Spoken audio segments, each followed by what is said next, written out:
Puji Bapak Yahweh, kita akan buka dari kitab Lukas. Lukas pasal 15. Kita baca agak banyak ya. Lukas pasal 15 ayat 11 sampai 32. Saya akan baca ayat yang ganjil, ayat 11, 13 dan seterusnya. Saudara membalasnya dengan ayat-ayat genap 12, 14 dan seterusnya ya. Lukas pasal 15. Saya baca, kita akan baca sesuai dengan apa yang tertulis dalam caption di depan ya, supaya terjemahannya sama. Lukas pasal 15 mulai ayat 11. Dan dia berkata, seseorang memiliki 2 anak laki-laki.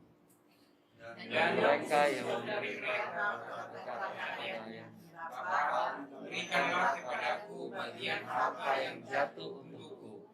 Dan dia membagikan kepada mereka kehidupan. Dan tidak lama kemudian anak yang bungsu setelah mengumpulkan semuanya, dia pergi ke negeri yang jauh. Dan di sana dia menghambur-hamburkan hartanya dengan hidup berfoya-foya. Dan setelah menghabiskan semuanya, terjadilah kelaparan yang hebat di negeri itu, dan dia mulai kekurangan. Dan setelah pergi, dia bergabung dengan seorang penduduk negeri itu. Dan orang itu menyuruh dia ke ladangnya untuk memberi makan babi-babi. Dan dia ingin sekali disebutnya dengan pakan yang babi-babi makan, tetapi tidak seorang pun memberikannya kepadanya. Dan ketika menyadari dirinya, dia berkata, betapa banyaknya orang-orang upahan ayahku. Mereka berlimpahan roti, tetapi aku sedang mati kelaparan. Setelah bangun, aku akan pergi kepada ayahku dan berkata kepadanya, Bapa, aku telah berdosa kepada surga dan kepada kamu. Dan aku tidak layak lagi disebut anakmu. Jadikanlah aku sebagai salah seorang upahanmu. Dan setelah bangkit, dia datang kepada ayahnya. Tetapi ketika dia masuk jauh, ayahnya sudah melihatnya, dan dia terkejut. Dan sambil berlari, dia merangkul pada lehernya dan menciumnya. Dan anak itu berkata kepadanya, Bapa, aku telah berdosa terhadap sorga dan di hadapanmu. Aku tidak layak lagi disebut anakmu.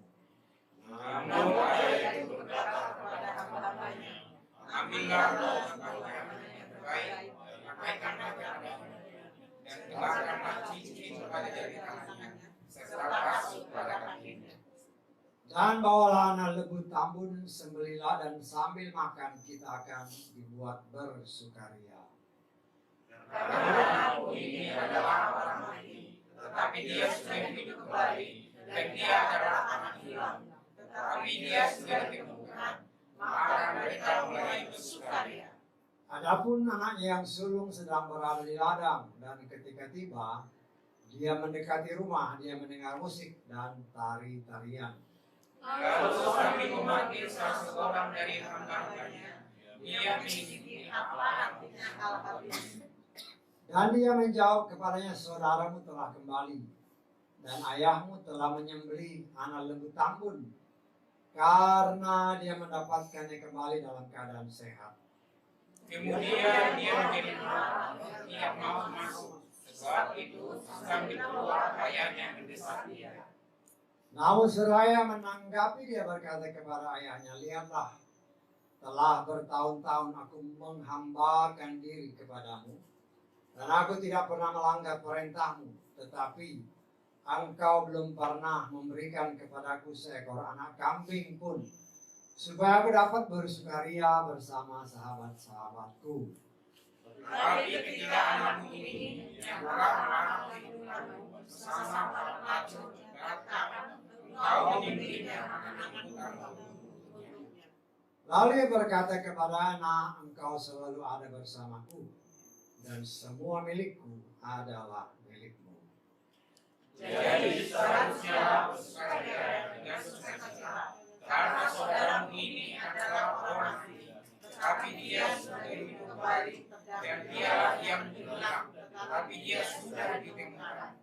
Amin. Silakan duduk. Puji Bapak Yahweh, kita mengucap syukur. Saya percaya cerita ini sudah berkali-kali kita dengar. Ya. Tetapi saya percaya Tuhan mengingatkan untuk kita kembali menggali akan firman Tuhan. Setiap kita membaca firman pasti ada sesuatu yang baru. Ya. Dan saya percaya saya banyak baca buku-buku dari apa namanya ulasan-ulasan banyak orang. Ya. Nah, saya tidak tahu tanggapan saudara gimana tentang anak bungsu ini. Ya, apakah dia seorang yang kurang ajar? Apakah dia seorang yang tidak sopan? Ya, banyak orang yang beranggapan seperti itu. Ya. Tahu-tahu minta apa? Bapaknya supaya memberikan warisan. Dalam arti kata, ini anak kurang ajar banget. Soalnya bapaknya masih kuat, masih Ya. solid. Itu pandangan umum ya. Iya. Pandangan umum seperti itu. Nah, kita coba melihat dari sisi lain. Ya. Dari sisi lain. Karena walaupun ini ditempatkan dalam satu ayat, di ayat 12. Ya. Di mana dikatakan, dan yang bungsu dari mereka berkata kepada ayahnya, Bapak, berikanlah kepadaku bagian harta yang jatuh untukku. Kemudian dalam ayat yang sama, dia membagikan kepada mereka kehidupan atau harta warisan.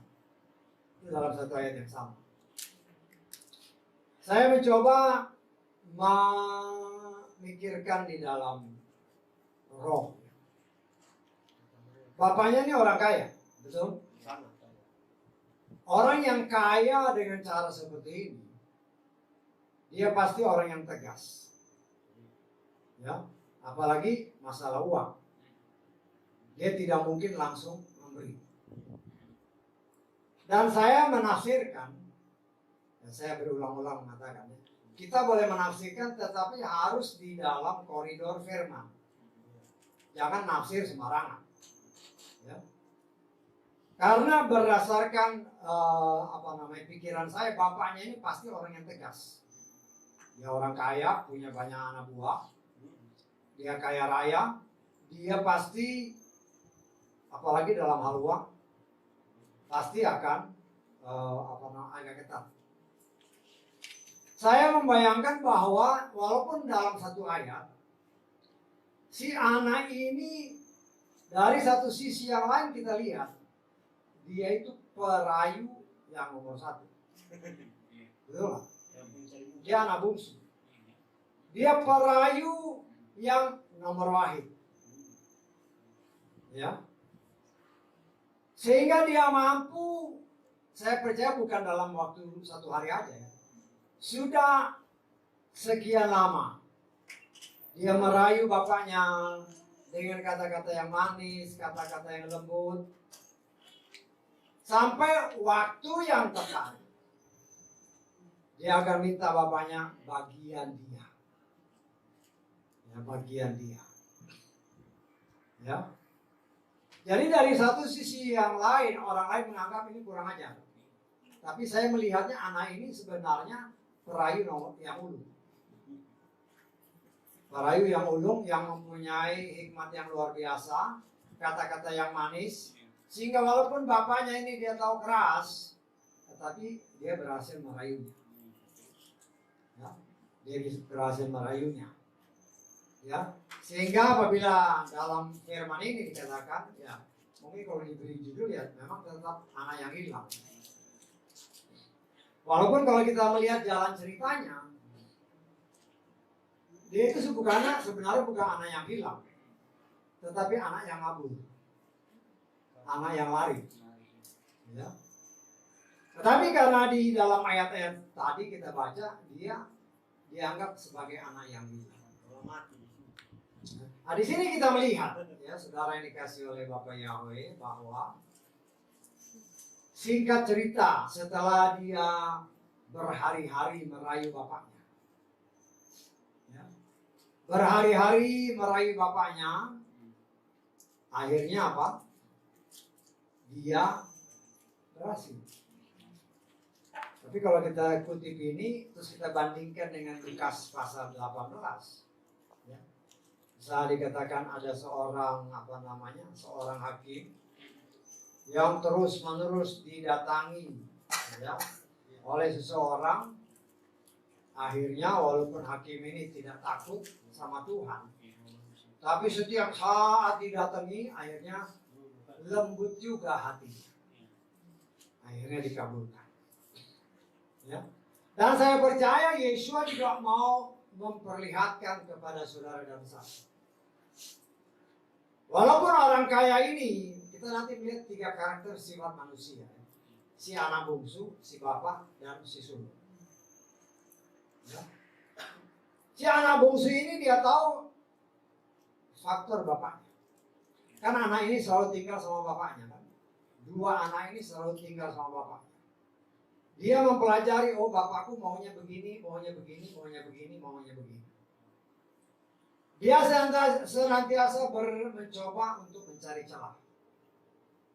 Supaya dia yang mungkin bosan tinggal di lingkungan rumah, ya, sehingga mau kalau bisa, saya pengen keluar. Tapi bagaimana supaya bisa keluar? Tapi ya kalau nggak ada modal ya repot. Ya.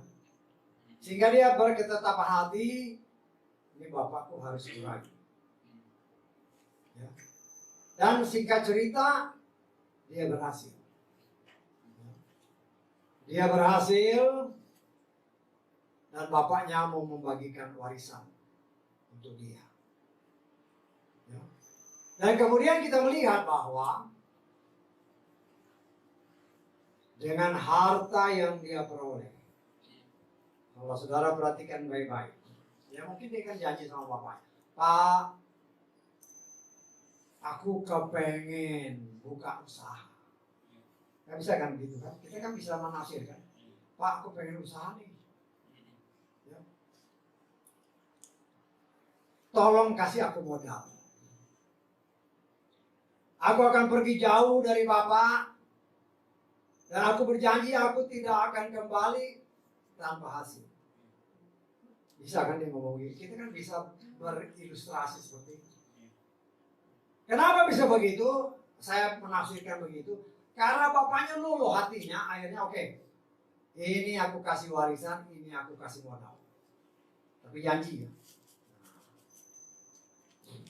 Bapak siapa yang gak luluh hatinya? Kalau dia bilang anaknya, Pak, aku mau usaha sendiri. Aku mau maju. Ya, nanti Bapak lihat aku berhasil baru aku kembali. Kalau aku nggak berhasil, aku nggak kembali. Ya, saya memikirnya seperti itu. Ya. Karena bapaknya ini pengusaha luar biasa. Dia juga kepengen anak-anaknya maju. Dan tanpa modal ya tentu sulit. Singkat kata dia berhasil, dia pergi, dia bawa semua hartanya. Dengan kata lain, tidak ada harta yang tertinggal miliknya di rumah itu. Semua dia bawa. Ya. Dia bawa, ya zaman dulu mungkin pakai unta. 1 unta nggak mungkin. Mungkin 10 ekor unta dengan banyak pembantu. Dia pergi. Ya. Tentunya sebagai orang, walaupun dia orang yang kalau kita melihat ini suka foya-foya. Tapi saya percaya karena dia juga, saya tafsirkan dia berjanji sama orang tuanya. Dia mau berusaha. Karena tidak mungkin orang tua akan berikan begitu aja kalau tidak ada kata-kata yang merupakan janji yang mengikat. Dan bapaknya dengan pengharapan, oke, kamu berusaha. Kasih. Saya menafsirkan anak ini di tempat yang jauh. Jauhnya kita nggak tahu berapa. Katakanlah zaman dulu kalau dari sini sama Surabaya cukup jauh. Ya. Kalau sekarang ya pakai mobil. Tahu kemarin si Adi dari Surabaya ke ini kurang dari 12 jam. Sekarang kecepatannya apa ya? Ya sekarang kalau dia pakai unta dari Jakarta ke sana, berapa hari? Ya, berapa hari? Mungkin bulan. Karena jalannya kan nggak tahu. Ya, jalannya mungkin dia bikin jalan sendiri. Nggak ada peta, nggak ada GPS waktu itu. Ya. Singkat kata dia sampai di tempat tujuan. Ya orang lihat, wah ini orang kaya datang. Dengan banyak unta-unta, dengan banyak harta kekayaan. Ya, mungkin dia juga berusaha. Tetapi daya tarik dunia yang dilihat dengan mata, yang dirasakan dalam lingkungannya yang baru, lingkungan yang baru. Kalau di lingkungan bapaknya kan dia merasa semua terjamin. Sehingga tanpa menyadarinya, memang dia buka usaha.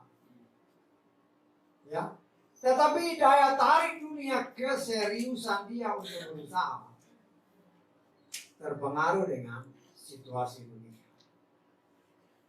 Ya. Sehingga akhirnya ya, mungkin usahanya ada hasil.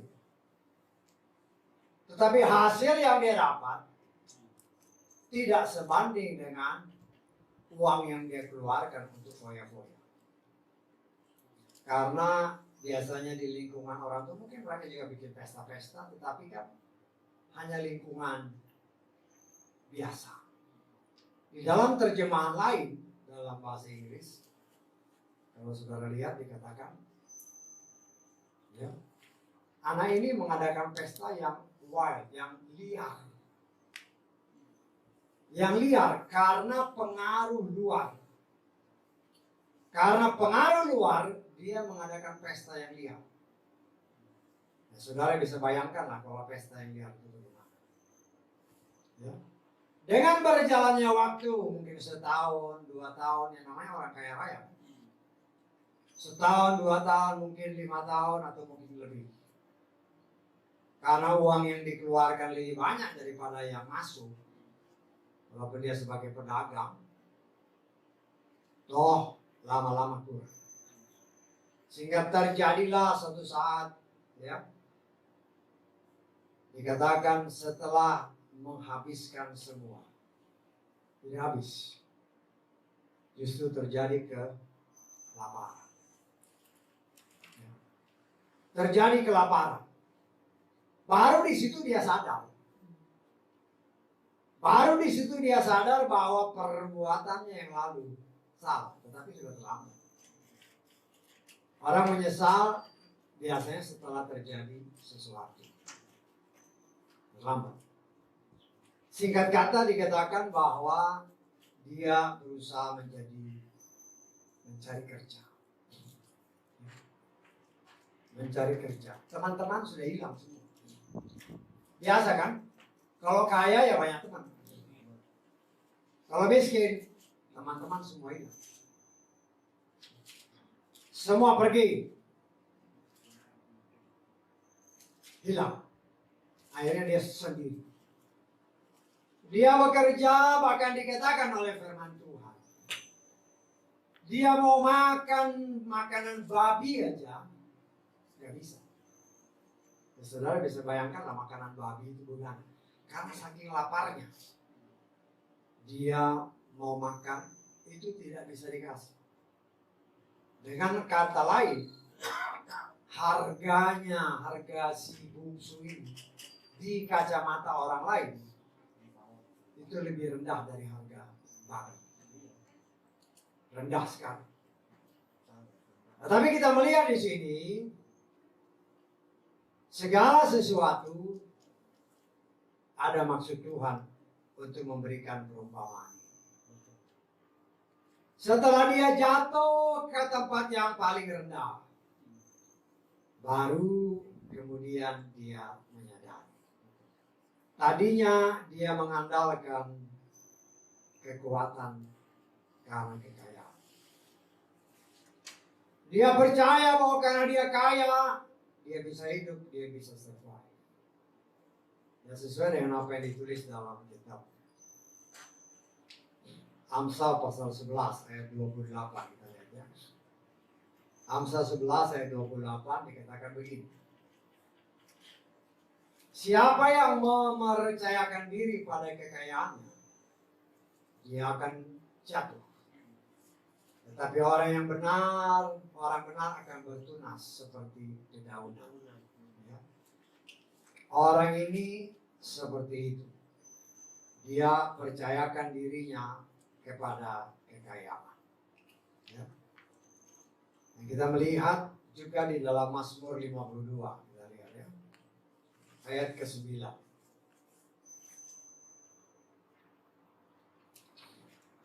Lihatlah, orang yang tidak mau menjadikan Elohim sebagai kekuatannya, sebaliknya, mengandalkan pada kelimpahan kekayaannya, dia menjadi hebat dalam kehancurannya.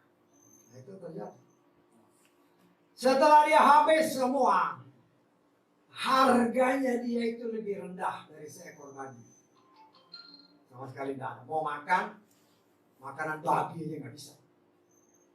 Ya. Dan disitulah pada saat dia ada di titik terendah, dia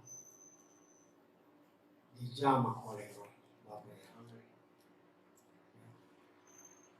Dijamah oleh Tuhan dan dia menyadari bahwa ya, betapa banyaknya orang-orang upahan ayahku. Mereka berlimpahan roti, tetapi aku sudah mati kelaparan. Ya. Satu tindakan iman. Salah satu karakter si bungsu. Ketika dia sudah jatuh terpuruk, dia mau menyadari kesalahannya. Ya. Dia mau menyadari kesalahannya dan dia mau bertindak dengan iman. Dia berani mengakui kepada dalam hatinya, nanti dia mau ngomong sama orang tuanya. Dia akan bicara sama bapaknya bahwa dia sudah berdosa kepada Bapa dan kepada surga. Dan itu memang dia lakukan. Tapi saudara bayangkan, kan tadi dikatakan oleh firman Tuhan, dia pergi ke tempat yang jauh. Seberapa jauh kita nggak tahu. Seminggu, sebulan perjalanan dengan onta. Sekarang kan dia udah jadi miskin. Nggak ada lagi onta. Harus jalan kaki. Jalan kaki dalam keadaan lapar. Lapar kan dia. Dia harus jalan. Artinya Tuhan mendidik anak ini. Mengajarkan saudara dan saya. Ketika kita jatuh terpuruk seperti itu, dan kita mau kembali ke jalur yang benar, ada sesuatu yang harus kita bayar. Ya, saudara bayangkan, pergi dari kandang babi udah lapar. Berapa hari dia harus jalan? Apa yang dia harus makan? Ya. Pakaiannya udah gak ada yang mewah lagi. Habis semua. Tapi kita melihat di sini satu hal yang positif. Aku mau kembali ke rumah Bapa. Dan dia bertindak dengan iman. Walaupun dia harus bayar mahal, jalan tanpa makan, tanpa minum yang layak. Mungkin ada makanan-makanan yang mungkin tumbuh-tumbuhan, atau mungkin bisa tangkap kodok di jalan, kita nggak tahu. Tapi di sini dikatakan anak itu survive, berhasil sampai ke rumah bapaknya. Dia sudah bertekad, pokoknya nanti aku ketemu bapakku, aku akan mengakui Bapak, aku sudah berdosa kepada Bapak. Dan aku berdosa kepada Tuhan. Aku tidak layak lagi sebagai anak Bapak.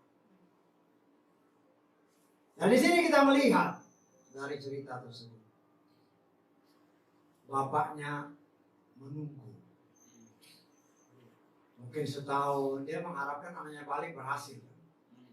Pasti kan mengharapkan. Saya percaya dia mengharapkan anaknya ini berhasil. Saya percaya bahwa anaknya ini waktu dia sebelum minta, dia udah rayu-rayu bapaknya. Pokoknya aku mau berusaha deh Pak. Aku mau jadi pengusaha lebih besar dari Bapak. Tentunya dia mengharapkan anaknya ini kembali dengan keberhasilan. Dia menunggu seminggu, sebulan, setahun, 2 tahun, dia tetap menunggu. Tetapi tidak datang-datang. Sampai pada satu ketika yang sudah ditetapkan Tuhan. Walaupun anaknya itu sudah seperti gembel. Pakaian compang-camping, rambut mungkin aut-autan. Mukanya mungkin kotor seperti muka babi.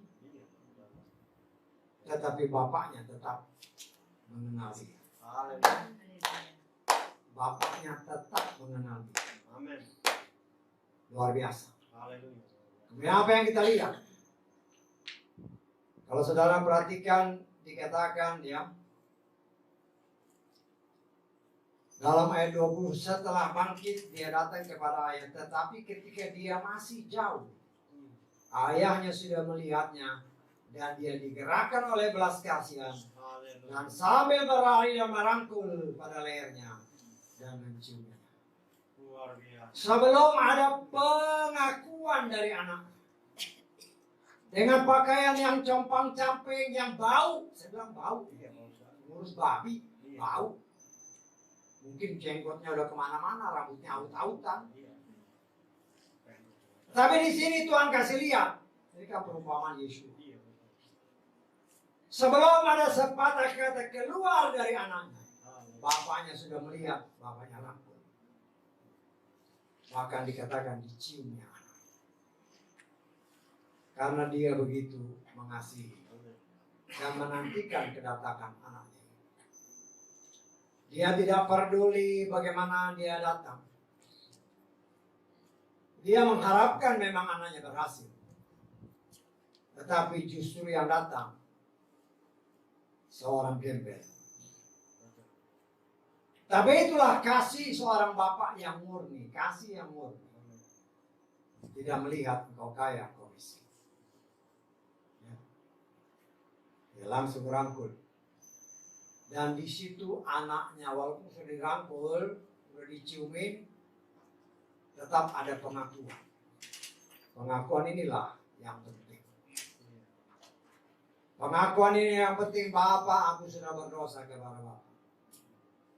Aku sudah berdosa kepada surga, kepada Tuhan.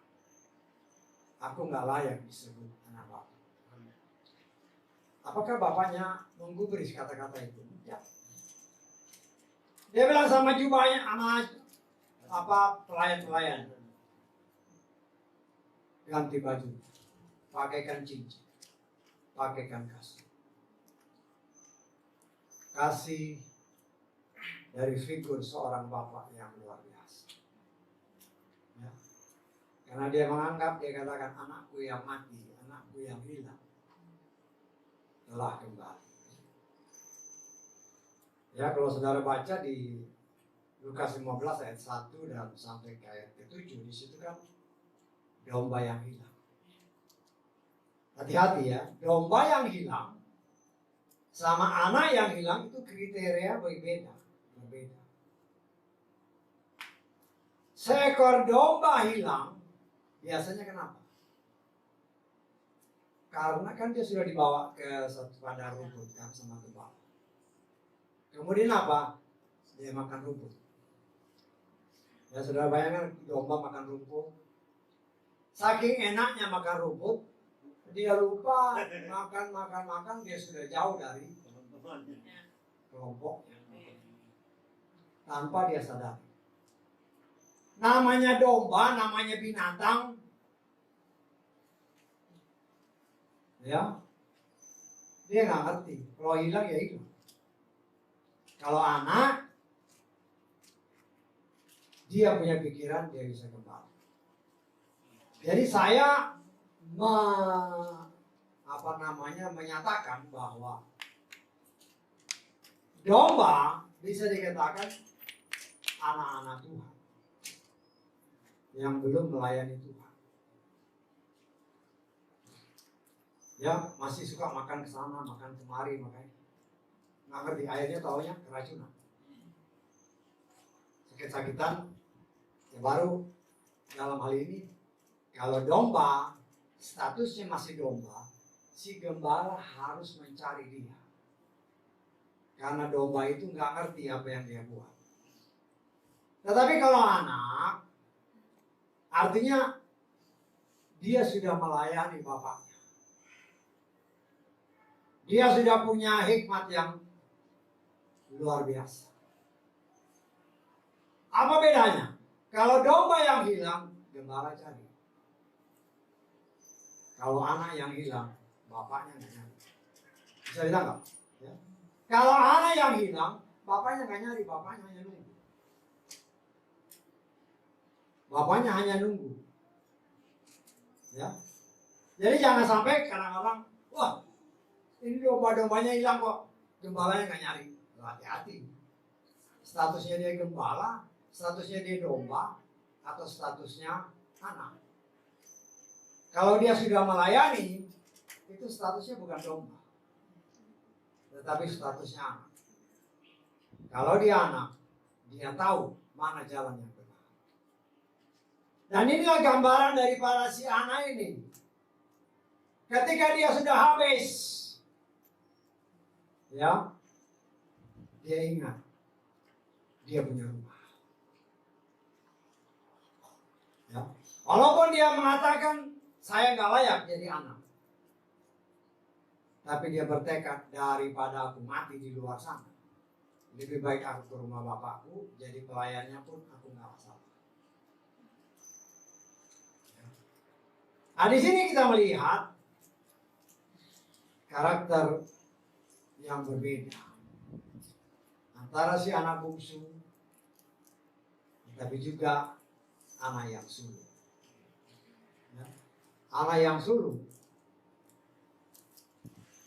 Kalau saudara perhatikan kata-kata dari bapaknya, ya. Lalu bapaknya berkata, nak, engkau selalu ada bersamaku, dan semua milikku adalah milikku.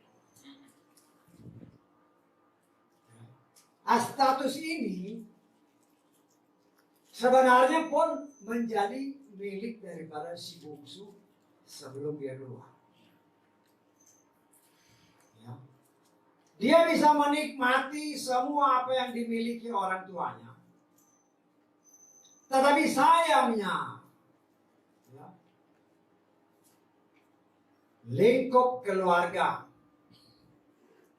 yang jelas-jelas memproteksi dia, yang jelas-jelas memberikan segala kecukupan, ada dorongan, niatan hati untuk keluar, untuk menikmati dunia luar sana. Nah, inilah yang membuat juga hal yang sama terjadi kepada anak-anak Tuhan di zaman sekarang. Pengen nyoba sana, nyoba sini, nyoba sana. Akhirnya apa? Akhirnya keracunan. Karena banyak macam-macam pengajaran. Termasuk pengajaran-pengajaran dari para penyembah Yahweh juga banyak. Kita senantiasa berkata kita harus ikut Torah. Saudara dengar kan kalau mereka penyembah Yahweh biasanya ikut Torah, ya, karena memang kita dasarnya itu Torah, karena Torah itu adalah undang-undang dasar yang Tuhan berikan dari sorga supaya dipraktekkan dalam kehidupan anak-anak Tuhan. Tetapi ketika kita berbicara dengan sungguh-sungguh, mau mempraktekkan dengan sungguh-sungguh, mulai timbul, wah, itu harusnya jangan begitu dong. Ini kan zaman kasih karunia. Nah, ini yang harus kita sangat berhati-hati. Ya. Saya melihat banyak orang ketika menyangkut pelayanan, mulai banyak terjadi perdebatan. Ya, apalagi kalau ada perempuan yang mau khotbah, ini orang urapannya luar biasa, maksudnya dia nggak boleh berkhotbah. Nah, ini yang harus kita sangat berhati-hati. Ya, kita sedang belajar untuk melakukan apa yang tertulis. Nah, kita sudah belajar banyak. Ya. Kita sudah belajar banyak. Dan apabila ini juga didengar di luar sana. Kan? Karena memang dulu waktu kita masih sering keluar, kita mengajarkan tentang perempuan tidak boleh khotbah. Ketika jemaatnya komplit, ada gembala, ada pengerjanya, maka perempuan nggak boleh khotbah. Mulai timbul gejolak. Maka mereka berkata, oh kata Pak Leo nggak bisa. Karena waktu itu pernah ada satu grup dari Jakarta datang ke satu kota di Jawa Tengah, semua perempuan. Dia mau khotbah, langsung ibu gembalanya bilang, oh kata Pak Leo salah. Kata firman. Walaupun saya tahu banyak orang penyembah Yahweh pun menentang. Ya. Padahal jelas-jelas firman Tuhan menyatakan. Ya. Kita kutip dulu lah dari 1 Korintus pasal 15. Kita harus bicarakan ini supaya orang juga dengar inilah Torah. Ya. Walaupun banyak orang yang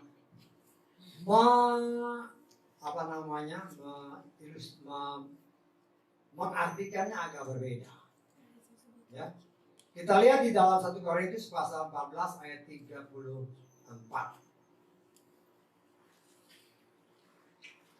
Para istri atau wanita dalam gereja kamu, biarlah mereka berdiam diri, karena tidak diizinkan bagi mereka untuk berbicara. Sebaliknya tunduk, sebagaimana pula Torah mengatakan. Nah, ada yang mengambil hanya sepotong. Ya, yang dikatakan sebagaimana pula Torah mengatakan itu dihilangkan. Bahkan ada yang berani berkata itu ada sejarahnya. Oh sejarah, ini Torah bukan sejarah. Kalau itu Torah, ya kita lihat Torahnya. Bisa ditambah, ya. Bukan sejarah. Mungkin ada di luar sana bilang, oh ini sejarahnya. Kenapa dulu Paulus sampai ngomong begini? Jangan sejarah, ini jelas Torah. Nah kita tinggal lihat Torahnya gimana, kan gitu kan. Torah itu kan tertulis. Yang ditulis oleh Musa, dia dengar dari Tuhan. Dijelaskan oleh Tuhan, Torah itu begini. Termasuk tata ibadah yang harus kamu lakukan itu seperti ini. Nah, tinggal kita lihat bagaimana Torah mengatakan. Di dalam kitab Bilangan pasal 3. Ayat kita baca mulai ayat 11. Ya. Ayat 11 sampai 15. Berfirmanlah Yahweh kepada Musa dengan mengatakan, dan lihatlah, aku telah mengambil orang-orang Lewi dari tengah-tengah Bani Israel sebagai ganti dari setiap anak sulung yang pertama membuka kandungan mereka di antara Bani Israel, dan keturunan Lewi telah menjadi kepunyaanku. Jadi keturunan Lewi dipakai Tuhan untuk melayani dia. Kemudian seterusnya, karena setiap anak sulung adalah kepunyaanku, dari hari aku membunuh setiap anak sulung di tanah Mesir, aku telah mengkhususkan bagiku setiap anak sulung di Israel, dari manusia hingga hewan. Mereka menjadi kepunyaanku, akulah Yahweh. Perhatikan baik-baik. Dan berfirmanlah Yahweh kepada Musa di Gunung Sinai dengan mengatakan, perhatikan ayat ini ya. Bilanglah keturunan Lewi menurut keluarga leluhur mereka, menurut kaum-kaum mereka, haruslah engkau bilang setiap laki-laki, ya, dari yang berumur sebulan dan seterusnya. Artinya orang Lewi yang melayani Tuhan harus laki-laki. tidak ada perempuan. Paulus tahu Torah. Paulus sangat mengerti Torah. Sehingga dia tidak akan melanggar Torah. Ya. Karena itu kita melihat bagaimana ya keberadaan jemaat yang menyatakan diri mungkin anak-anak Tuhan atau pelayan-pelayan Tuhan yang gempar-gempor kita harus Torah. Tapi kalau masalah ini nanti dulu. Ya. Nah, kita lihat ketika Salomo setelah mendirikan bait suci. Itu kan tata ibadah semua sudah diatur oleh bapaknya si Daud atau Daud. Ya. Kita lihat di dalam 1 Tawarik 23. Kita baca mulai ayat 3. Lalu orang Lewi dihitung dari yang berusia 30 tahun ke atas. Dan jumlah mereka kepala demi kepala yang apa? Laki-laki. Yang laki-laki 38.000 orang. Ini yang melayani di bait Tuhan. Ya. Jadi saya harapkan ya kita semua termasuk penyembah Yahweh yang mungkin saat ini mendengar ya hati-hati. Bukan kata saya tetapi ada tertulis Torah mengatakan demikian. Ya. Tapi ingat kalau perempuan mungkin mau melayani di tempat-tempat penginjilan itu kan bentuk tabernakelnya nggak ada gembalanya ya silakan. Tetapi kalau ada gembalanya ya gembala harus laki-laki karena gembala ini yang memberkati. Dan Tuhan berkata bahwa semua imam harus memberkati dalam Bilangan pasal 6 kita lihat jelas ya. Bilangan pasal 6 ayat 24, 25 dan 26. Kita lihat ya. Bilangan pasal 6 ayat 24. Kita baca mulai ayat 23 dulu. Berbicaralah kepada Harun dan anak-anaknya dengan mengatakan, beginilah engkau harus memberkati Bani Israel. Engkau harus mengatakan kepada mereka dan seterusnya ayat 24, 25, 26. Anak-anak Harun semuanya laki-laki. Nah terserah yang di luar sana mau ikut Torah atau cuma ngomongnya aja ikut Torah. Tetapi kalau masalah ini sudah berbeda. Terus ada juga yang berdalih mungkin, oh kan Yesus perintahkan beritakanlah Injil. Hati-hati. Hati-hati. Ya. Di dalam Matius pasal 28. Memang kita lihat ayat 19 dan 20 dikatakan begini. Ya. Oleh karena itu seraya pergi muridkanlah semua bangsa dengan membaptis mereka ke dalam nama Bapa, Putra dan Roh Kudus dan mengajarkan mereka melakukan segala sesuatu apa saja yang sudah aku perintahkan kepadamu. Dan lihatlah aku ada bersamamu sepanjang masa sampai kesudahan zaman. Terus ini jadi alasan. Ini kan amanat agung. Perhatikan baik-baik kepada siapa Yeshua ngomong. Kepada siapa Yeshua ngomong? Saya pribadi percaya. Paling sedikit yang ada di lingkungan itu sebelum Yeshua terangkat ada 120 orang. Termasuk laki-laki perempuan. Tetapi kenapa di ayat ke-16 dikatakan begini? Ya. Dan ke-11 murid itu pergi ke Galilea, ke bukit tempat Yeshua telah menetapkannya bagi mereka. Kenapa harus secara khusus dikatakan ke-11 murid? Ke-11 murid semuanya laki-laki. Ya. Jadi kita harus sangat berhati-hati. Jangan kita ngomong kita ikut Torah, tetapi kenyataannya kalau sudah menyangkut ini, mulai tarik ulur. Dan saya tidak pernah melihat bahwa Yesua mengutus perempuan. Tidak pernah. Kita lihat Matius pasal 19.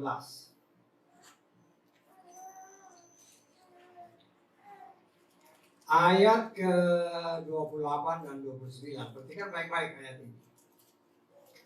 Yesua berkata kepada mereka, sesungguhnya aku berkata kepadamu bahwa kamu yang mengikut aku pada waktu penciptaan kembali, ketika anak manusia duduk di atas tahta kemuliaannya, kamu juga akan duduk di atas ke-12 tahta, seraya menghakimi ke-12 suku Israel. Perhatikan ayat berikutnya.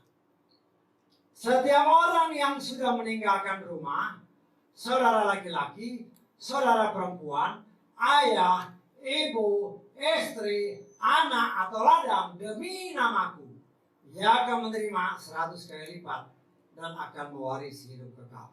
Apa yang tertulis sana? Tidak ada dikatakan oleh Yesua meninggalkan suami. Tidak ada. Saudara perhatikan baik-baik ya. Kita lihat ke atas. Ya. Tidak ada meninggalkan suami. Ya. Pertama, meninggalkan rumah. Kedua, meninggalkan saudara laki-laki. Ketiga, meninggalkan saudara perempuan. Ayahnya, ibunya, istri, anak, ladang. Tidak dikatakan meninggalkan suami. Nah. Jadi kita harus ingat, kenapa Yesua nggak ngomong begitu? Karena Yesua itu Torah.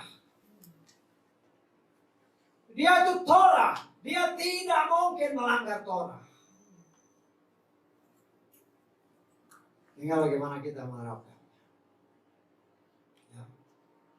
Banyak orang punya alasan, ya silakan aja. Ya. Si bungsu, dia tahu bapaknya ini. Walaupun dia sudah berbuat dosa luar biasa, tetapi dia tahu bapaknya ini, saya percaya orang yang taat. Bapaknya menggambarkan Bapa Yahweh sendiri. Ketika si bongsu atau kita sudah terporok jatuh karena dosa sendiri, bukan karena Tuhan. Karena dosa sendiri. Kan dia meninggalkan rumah Bapak. Dia meninggalkan Bapa Yahweh. Hanya dorongan untuk melihat dunia luar. Dia tinggalkan semua apa yang dia miliki. Apa yang bapaknya miliki, dia ambil hartanya, dia pergi. Keinginannya sendiri. Tetapi ketika dia sudah jatuh, dia sadar. Biasa kan gitu. Ya mudah-mudahan sih kalau udah jatuh baru terus ingat Tuhan. Jangan sampai malah murtad. Ya. Nah, itu berbahaya. Ingat Bapa kita itu Yahweh di dalam Adonai Yeshua Mashiach. Apabila kita mengaku dosa, 1 Yohanes 1 ayat 9. Kita lihat ya.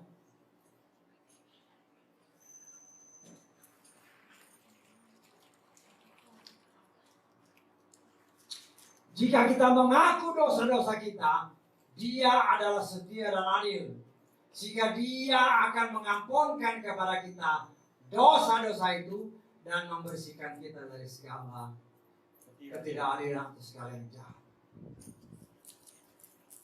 Dia tahu ini. Kemudian dia datang mengaku, pengakuan seorang anak.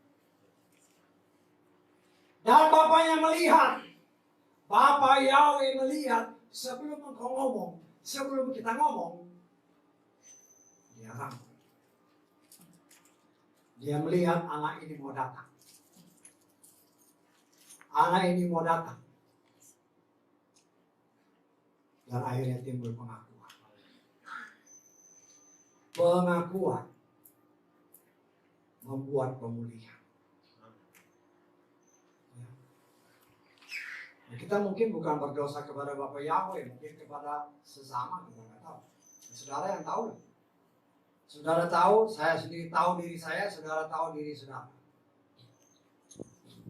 Ada orang yang punya banyak masalah. Ada orang punya yang benci seseorang. Saya tahu saudara benci orang apa enggak. Karena saya pernah melayani seorang ibu. Kami pernah melayani seorang ibu yang begitu disiksa oleh suaminya. Ya. Dan dia waktu itu, saya lupa apa dia sudah cerai atau belum cerai, tapi kelihatannya mereka mau putus, dia mau kawin lagi. Ya. Saya bilang sama ibu itu, Bu, ibu harus mengampuni suami ibu. Nggak bisa. Karena nggak bisa, Pak.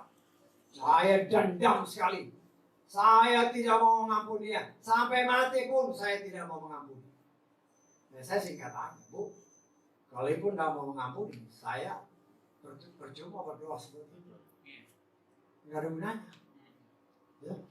Nggak ada gunanya saya berdoa buat ibu kalau ibu tidak mau mengampuni, karena ada tertulis. Kita lihat Matius pasal ke-6 ayat 14 dan 15. Sebab jika kepada manusia kamu mengampunkan kesalahan-kesalahan mereka, Bapa sorgawimu pun akan mengampunkan kepadamu. Namun jika kepada manusia kamu tidak bisa mengampunkan kesalahan-kesalahan mereka, Bapakmu pun tidak akan mengampunkan kesalahan-kesalahanmu. Ini kan firman. Saya katakan kepada saudara berkali-kali, di tempat ini senantiasa dikatakan, Tuhan setia bukan kepada manusia. Bapa Yahweh di dalam Adonai Yeshua Masiah setia kepada firman-Nya. Kalau kita tidak bisa melakukan firman-Nya, jangan harap Tuhan akan mengampuni kita. Saya bilang sama ibu itu, ya nantilah saya layani lagi. Ya percuma saya layani. Tuhan aja nggak mau ngampuni, percuma. Ya.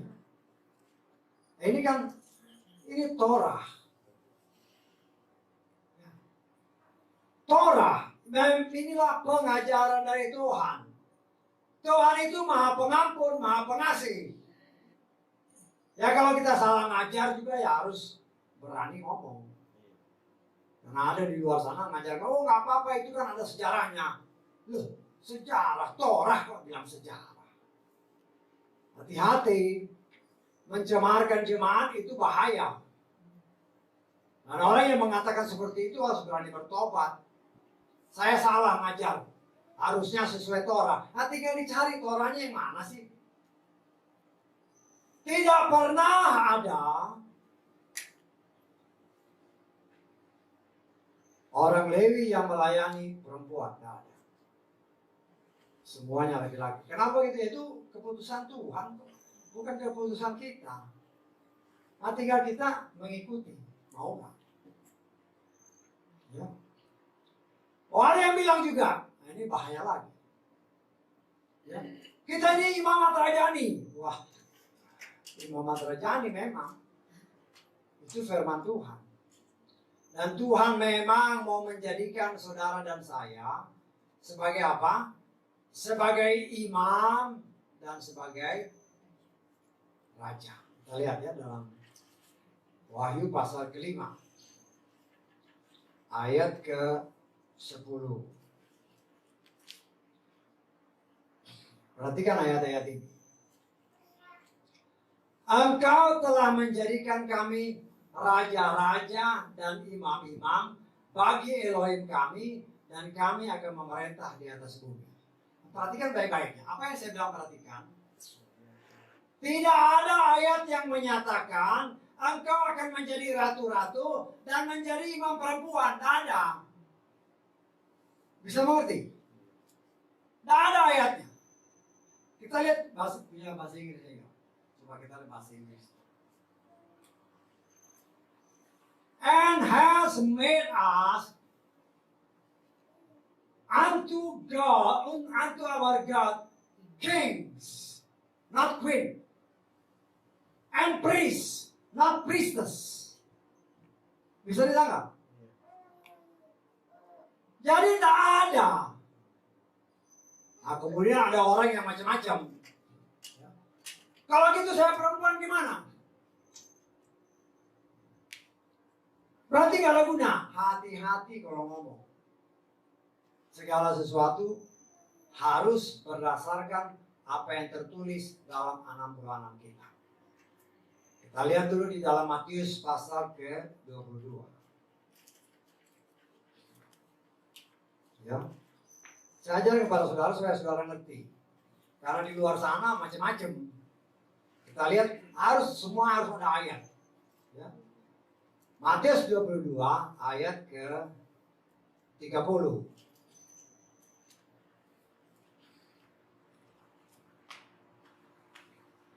Sebab pada waktu kebangkitan mereka tidak kawin maupun dikawini, tetapi menjadi seperti apa? Malaikat-malaikat Elohim di sorga. Perhatikan ayat ini.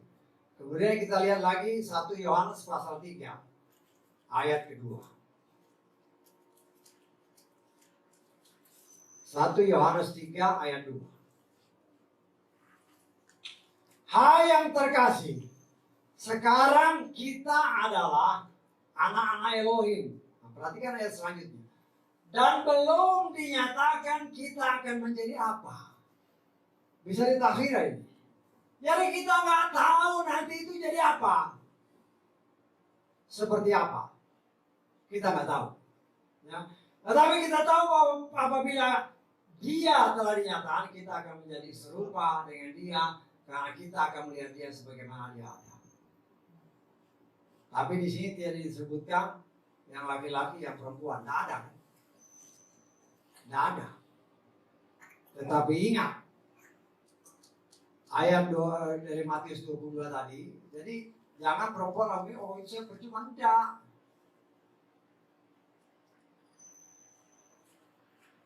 Pada awalnya, bagaimana manusia diciptakan Tuhan? Hanya Adam. Betul? Hawa masih bersatu dengan Adam. Jadi yang terlihat adalah wajah Adam. Baru kemudian Tuhan memisah. Kita boleh menafsir ya. Kita menafsirkan. Saya tidak tahu apakah merasakan ayat ini suami dan istri yang benar-benar hidup, pasangan hidup yang dari Tuhan. Apakah akan menjadi satu seperti Adam dulu? Saya nggak tahu. Saya tidak tahu. Karena dua ayat ini menjadi seperti malaikat dan kita tidak tahu seperti apa Tuhan kita. Apakah salah saya katakan? Bisa aja nanti seperti Adam, di mana istri akan menjadi satu kembali dengan suaminya. Tapi istri yang benar. Karena firman Tuhan mengatakan ada 3 macam pernikahan yang Tuhan tahu. Seperti perempuan yang didapati Yeshua di sumur. Panggil suamimu. Oh, aku nggak ada suami. Ya benar katamu. Engkau tidak bersuami sekarang. Tetapi engkau sudah kawin 5 kali. Tuhan tahu dia sudah kawin. Tapi hancur. Ya, Tuhan tahu. Ada perkawinan yang Tuhan izinkan. Contoh. Hagar dan Abraham. Abraham ketika Sarah nawarin Hagar untuk jadi istrinya, Abraham nggak nanya lagi sama Bapak Yahweh, nggak ada. Dia cuma lihat, wah Hagar ini masih muda, bisa aja ini jadi alat untuk melahirkan anak-anak. Dan kita sudah belajar bahwa karena dia ambil Hagar, dia kawinin Hagar, kurang lebih 14 tahun Tuhan gak ada bicara sama Abraham. 14 tahun kosong. Kurang lebih. Nah, kita melihat di sini. Akhirnya berantakan. Pernikahan yang diketahui Tuhan. Pernikahan yang diizinkan Tuhan.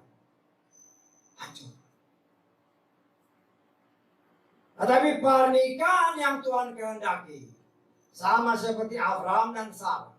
Sama seperti Yitzhak dan Rahel. Ribka.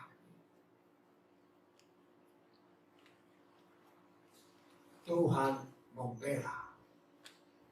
Walaupun istrinya cantik-cantik mau diambil orang, Tuhan bela. Ada pembelaan dalam setiap pernikahan yang memang Tuhan kehendaki. Dan memang kalau kita lihat secara bahasa Ibraninya, laki-laki itu Is, perempuan itu Isa.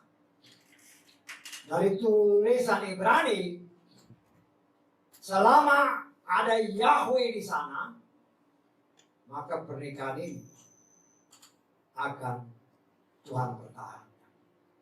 Kalau saudara lihat tulis Is sama Isa digabungkan, ya, di situ juga ada es, ada api yang menghanguskan.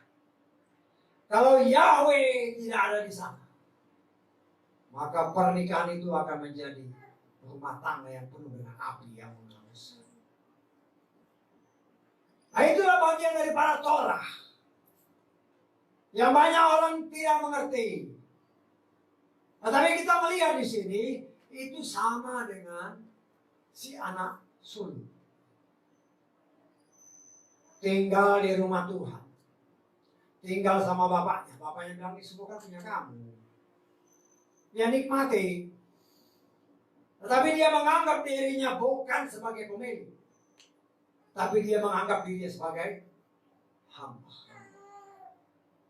Banyak juga sekarang anak-anak Tuhan seperti itu. Ya. Datang ke gereja ya karena merasa saya kan melayani Tuhan. Tapi hidupnya dia tidak menikmati. Bagaimana indahnya hidup bersama dengan Tuhan. Ini pun gagal dinikmati oleh si bungsu. Dia tidak menikmati hidup beribadah. Hidup bersama dengan Bapa Yahweh. Dia tidak menikmati. Sehingga dia punya keinginan keluar. Dan itu pun terjadi pada zaman ini. Banyak anak-anak Tuhan yang tidak menikmati ibadah. Saya tidak mengajarkan ibadah itu sebagai kewajiban. Tidak. Saya tidak pernah mengajarkan saudara bahwa ibadah itu kewajiban.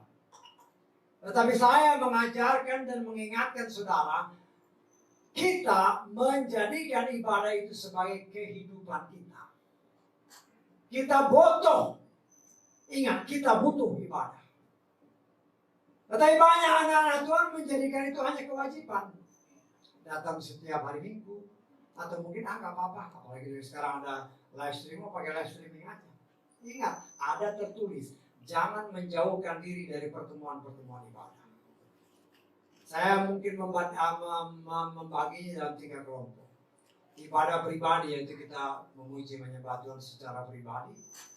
Ibadah bersama keluarga, suami istri dan mungkin nanti anak-anak. Tadi sudah dicontoh, baru pengakuan tadi kan. Bagaimana nikmatnya sebenarnya kalau kita menikmati penyembahan. Kita menikmati betapa kalau hidup bersama Tuhan. Beda. Kan pengakuan. Ya. Kalau kita memuji menyembah Dia, ingat Tuhan setia kepada firman-Nya dan ada tertulis Tuhan bertata di atas puji-pujian. Saya melatih diri saya. Saya ajarkan kepada saudara. Walaupun saya tidur, saya karena memuji Tuhan. Walaupun dalam hati. Ada aja lagu-lagu. Sehingga walaupun dalam keadaan susah, ya tetap aja senang. Walaupun kenyataan aduh susah. Tapi senang. Kenapa? Karena saya mengajar diri saya, ya memuji Tuhan. Kalau tadi memuji-muji, puji. Jadi jangan hanya mungkin di tempat jemaat begini. Tapi ajarlah diri kita untuk memuji dan memuliakan Tuhan setiap saat. Ya, setiap saat kita memuji Dia, nyanyi-nyanyi, yang keluar nyanyi pujian, yang keluar penyembahan. Ketika kita nyanyi, ingat Tuhan setia kepada firman-Nya dan ada tertulis Tuhan bersemayam di atas puji-pujian. Dan inilah yang gagal dinikmati baik oleh si bungsu maupun si sulung. Kakak. Bahkan dia mengaku, saya pelayan. Wah, saya hamba. Bukan. Robah pandangan seperti itu. Baik sebagai si bungsu maupun sebagai si sulung. Saudara dan saya. Ingat, nikmati hadirat Tuhan. Dimanapun saudara berada, mungkin saudara susah. Mungkin menghadapi permasalahan. Penuhkan dengan pujian, nyanyi, bersenandung dalam hati, mungkin bersenandung dengan suara yang hanya gitu aja, tapi memuji Tuhan. Dan tanpa saudara dan saya sadari, ketika kita memuji Tuhan, ingat, Tuhan setia kepada firman. Kita baca di dalam Mazmur 22 ayat 4.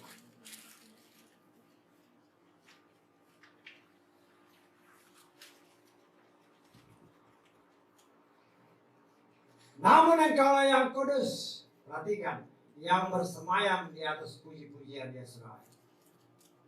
Ketika saudara memuji dan menyembah Dia, ketika kita memuji dan menyembah Dia, tanpa kita sadari kita mengundang hadirat Tuhan.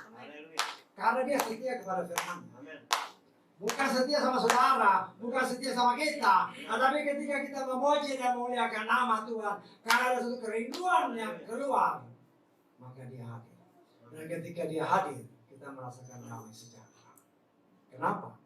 Tuhan, ketika Dia hadir, maka kegelapan hilang.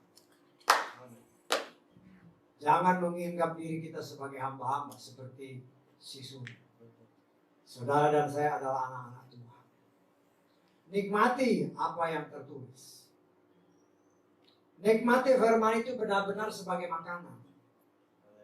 Dan imani. Dan ingat ketika kita melakukan firman.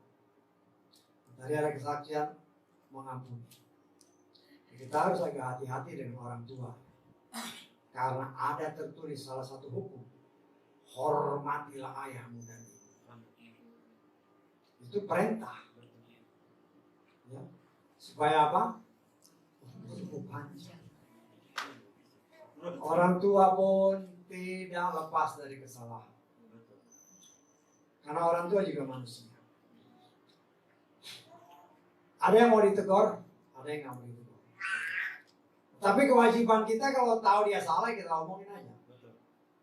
Tapi mungkin cara penyampaian kita yang kadang-kadang belum tentu bisa diterima oleh semua orang.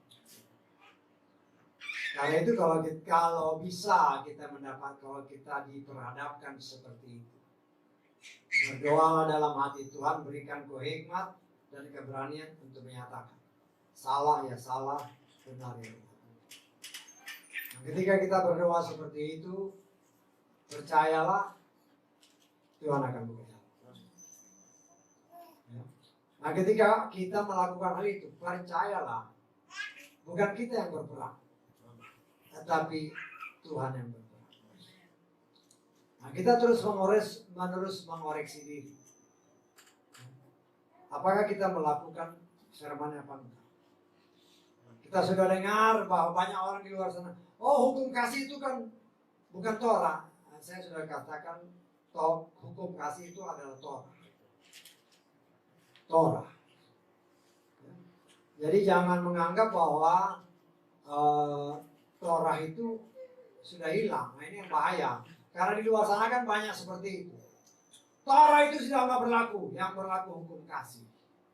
Nah, hukum kasih yang tertulis dalam Matius 22 ayat 37, 38, 39 dan 40 itu tertulis dalam Ulangan pasal 6 ayat 5 dan Imamat 19 ayat 18. Jadi bagaimana orang bisa mengatakan Torah itu sudah nggak berlaku? Kita berlaku hukum kasih. Orang itu tidak mengerti. Justru Torah itu mengajarkan kasih. Oh ini kan zaman kebebasan, bukan kebablasan seperti yang saya katakan tadi. Ya. Memang kalau saudara baca di dalam 7 zaman gereja, ada waktu-waktu bagaimana perempuan seolah-olah mendominasi gereja. Dan itu terjadi sampai sekarang. Tetapi kalau dikasih tahu ayat dari 1 Korintus tadi, sayangnya ada pengajar yang menyatakan, itu kan ada sejarahnya. Bagaimana sejarahnya? Udah jelas-jelas Torah yang bilang. Nah, orang-orang seperti ini harus minta ampun sama Tuhan dan harus berani minta ampun sama jemaat. Karena Torah menyatakan jelas di dalam kitab Bilangan tadi, semua imam harus laki-laki. Kenapa? Itu Tuhan yang bilang. Jadi jangan kita coba melanggar atau melencengin dikit. Tetapi di tempat ini saya katakan kepada saudara. Karena imam itu kan di tabernakel. Pelayanan di tempat Maha Kudus, tempat kudus, dan di latar. Kalau mungkin kita melayani orang di luar sana, di mana gembalanya tidak ada, semuanya nggak ada, silakan. Anda bisa. Kalau toh ada laki-laki, tapi dia takut, sama seperti zaman Deborah dan zaman si Barak. Deborah tahu posisinya. Ingat, Deborah itu nabiah. Tapi dia tahu posisinya bahwa yang harus memimpin adalah laki-laki. Dia suruh yang laki-laki, malah nggak mau. Deborah tahu posisinya. Banyak orang yang bilang, lihat Miriam. Itu kan juga bisa memimpin. Ingat ya, Miriam dan Harun ketika mereka mau ambil posisi Musa, Tuhan marah. Tapi siapa yang dihukum? Miriam. Hanya Miriam. Si Harun nggak dihukum. Harun boleh memimpin, tapi Miriam nggak boleh. Kenapa? Ya itu aturan Tuhan. Jadi jangan kita utak-utik untuk cari enak-enaknya aja. Itulah Torah. Kenapa begitu? Karena perempuanlah yang tertipu sama setan. Dan Adamlah yang pertama-tama diciptakan. Bukan dari tulang kepala, tulang rusuk. Tulang rusuk ini nggak ada mulutnya. Nah, karena itu ya kita belajar. Kita menikmati hadirat Tuhan. Jangan seperti si Solo, tinggal di rumah Tuhan, tetapi menganggap dirinya hanya hamba. Tidak menikmati harta kekayaan orang tuanya. Kita sudah tinggal di rumah Bapa yang nikmati, pelajari, dan jangan mengecilkan dirimu. Engkau ada di rumah Bapa sama seperti sulung. Engkau di rumah bapakmu, tapi engkau menganggap dirimu sebagai hamba. Tidak. Kita harus keluarkan kata hamba itu dari dalam kamus perbenaran kita. Kita melayani Bapa. Kita melayani Tuhan. Oh kita pengantin, ya pengantin pun kan melayani.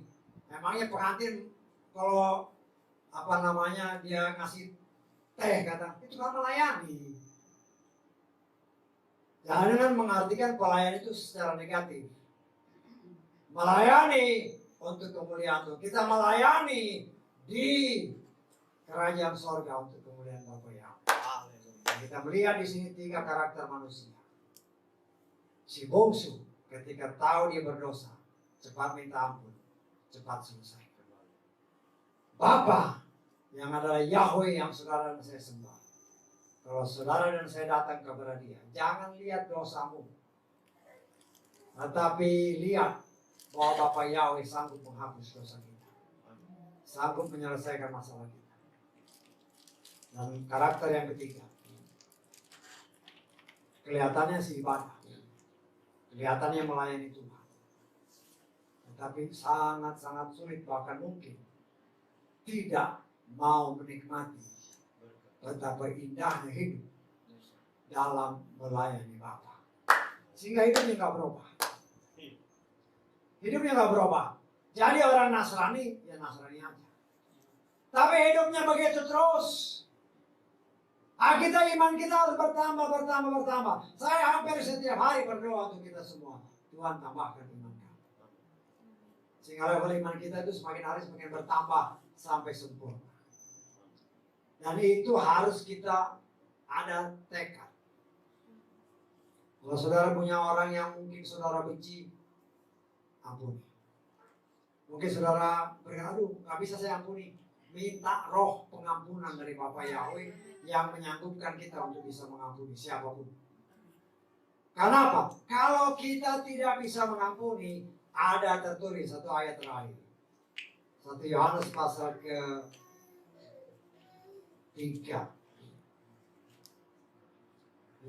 Ayat ke-15. Setiap orang yang membenci saudaranya, dia adalah pembunuh. Dan kamu sudah tahu bahwa setiap pembunuh tidak memiliki hidup kekal untuk tetap tinggal di dalam dia. Kalau engkau tidak bisa mengampuni orang, tidak bisa mengasihi orang, engkau melanggar hukum kasih. Melanggar hukum kasih dianggap sebagai pembunuh. Ya. Mungkin, aduh saya nggak bisa mengampuni. Berdoa, menyerah, merendahkan diri di bawah kaki Bapa Yahweh. Bapa Yahweh, ini orang ini sangat-sangat saya benci. Berikan saya kemampuan untuk bisa mengampuni. Seperti kesaksian tadi kan. Ketika bisa mengampuni, bukan dia, tetapi Tuhan yang bekerja. Itulah kekuatan, kemampuan Bapamu dan Bapakku, yaitu Yahweh. Nah itu mari, jangan hidup kita dipenuhi dengan dendam, dengan kemarahan. Nggak ada gunanya. Kalau kita penuh dengan dendam, kemarahan, yang sakitkan kita sendiri.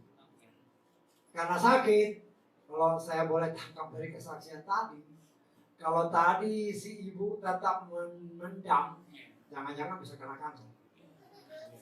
Itu pendarahan hitam tadi kan. Dan saya pelajari memang karena kebencian, kanker itu bisa terjadi. Tapi ya Tuhan menyelesaikan dengan caranya. Kenapa? Karena dia mengasihi kita. Nah biarlah apa yang disaksikan tadi, ya, baik kesaksian sudah sekian lama berumah tangga, hanya bisa bertahan karena ada Yahweh di sana. Ya. Nah nikmatilah hadirat itu. Ya, ingat ketika engkau pertama kali menikah, begitu saling mengasihi. Apakah kasih itu masih ada? Justru kasih itu harus semakin lebih membara. Ya. Nah, kita melihat juga kesaksian tadi dikatakan, oh, baru sekali ini kita bisa memuji sesuatu. Kenapa? Saya pikir aduh. Ya. Tapi itulah pengakuan yang jujur. Nah, nikmatilah ketika saudara menyembah dia.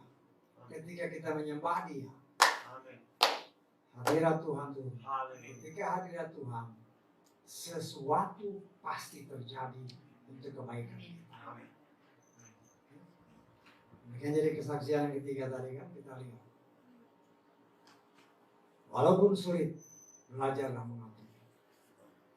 Ketika kita bisa melakukan itu, kita bukan melakukan karena kita mampu, tapi Roh Bapa Yahweh yang mau menyelamatkan saudara dan saya.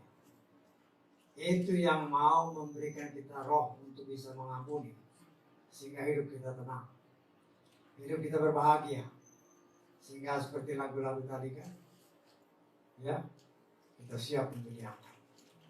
Nah itu mari kita koreksi diri masing-masing. Bila masih ada masalah, rendahkan diri, minta ampun. Ingat, kita tidak bisa menyelesaikan sendiri, biar Tuhan yang bekerja. Asal kita jangan ngomong terus ada kesempatan nggak mau. Nah ini bahaya. Ada waktu, ada kesempatan, Tuhan buka, jalankan, karena itu pasti untuk kebahagiaan kita sebagai anak-anak Tuhan. Haleluya, amin. Mari kita bangkit berdiri.